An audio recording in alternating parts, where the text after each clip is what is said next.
When I use the word mysticism, I'm referring to a kind of experience, a kind of, shall we say, state of consciousness, which seems to be as prevalent among human beings as measles.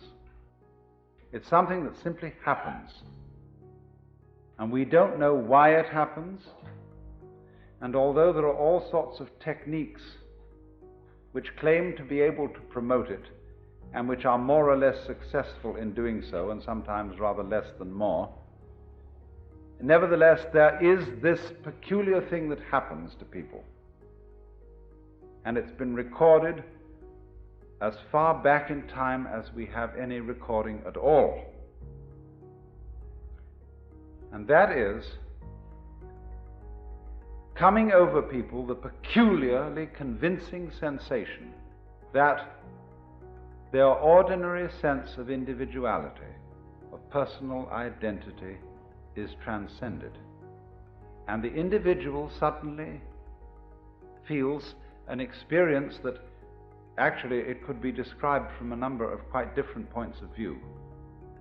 But we could add up these dominant characteristics.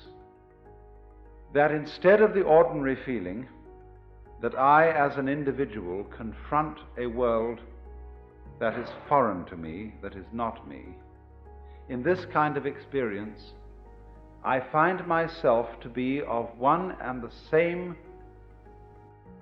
nature or identity as the world outside me. In other words, I suddenly feel no longer a stranger in the world, but as if the external world were my own body.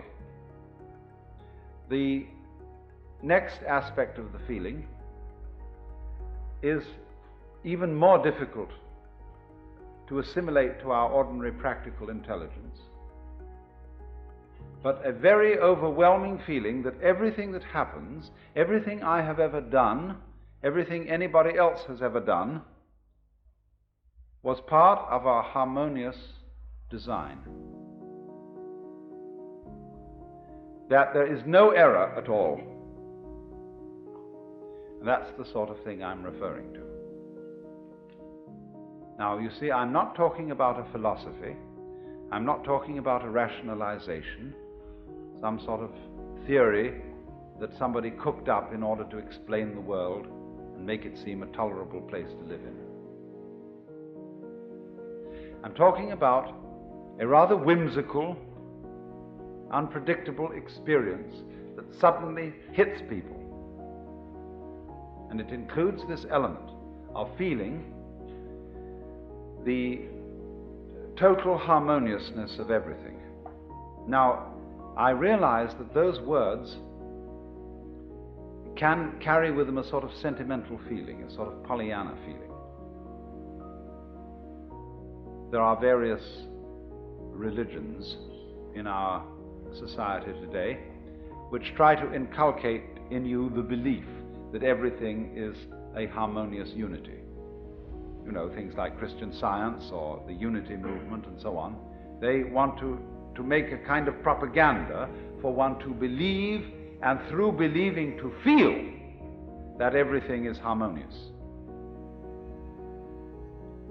Now, to my mind, that is a kind of pseudo-mysticism, because it's an attempt to make the tail wag the dog, to make the effect produce the cause. Because this sensation of things being harmonious is somehow never brought about by insisting to yourself that that is so. Because when you do that, when you would say to yourself, all things are light, all things are God, all things are beautiful, etc. Actually, by doing that, you're implying that they're not. Because you wouldn't be saying all this stuff if you really knew it to be true.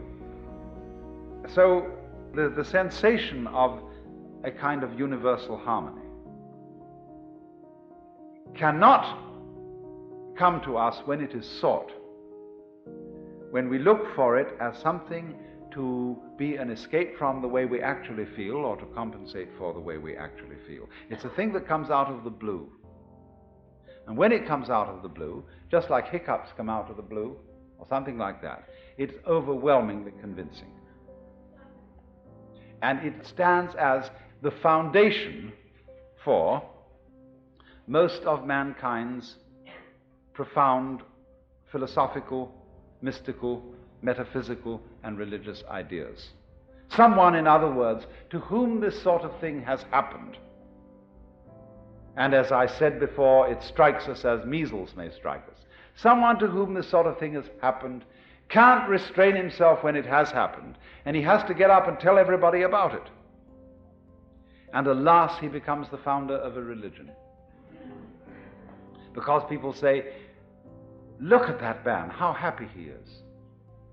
What conviction he has. He has no doubts. He seems to be sure in everything he does. You see, that's a wonderful thing about a great human being. He's like an animal or a flower. See, when a flower buds and the bud goes pop and opens, it has no hesitation or doubts about it. But when a young woman appears in society as a debutante, she's not quite sure if she's going to come off.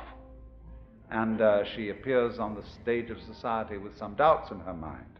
Therefore, all appearances of this kind are of a rather sickly nature.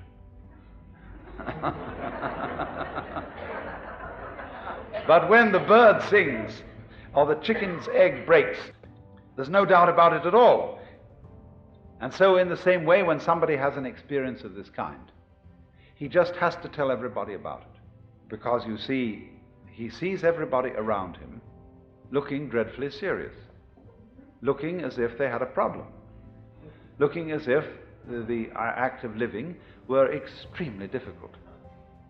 But from his standpoint, the person who's had this experience, he feels that they look funny, that they don't understand, that there isn't any problem at all, that he has seen from where he stands that the meaning of being alive is just being alive. That is to say, I look at the color of your hair and the shape of your eyebrow, and I understand that that is the point. That's what we're all here for. And it's so plain, and it's so obvious, and so simple.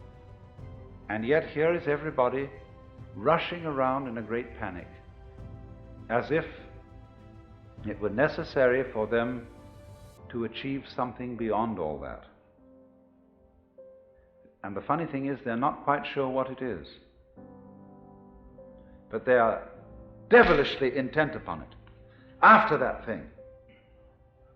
And so, to the person in the state of consciousness, which I call mystical, that all seems very weird, very absurd. But it's not something that you criticize in an unkindly way. You don't say, those damn fools, those idiots. You say, it's such a pity that they don't see it.